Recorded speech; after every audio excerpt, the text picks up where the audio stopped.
Nam Mô A Di Đà Phật.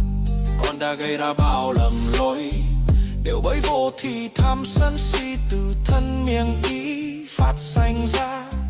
Tất cả con nay xin sám hối.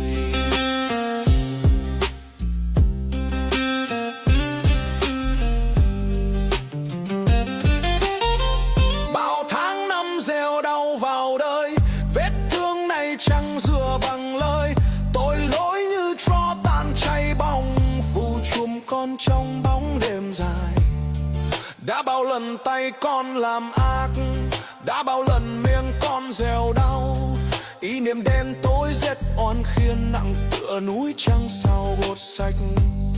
Mỗi bước đi là nghìn hối hận, mỗi giấc mơ lại vết chém sâu. Con quỳ đây trước Phật từ quang, nguyện rửa đời bằng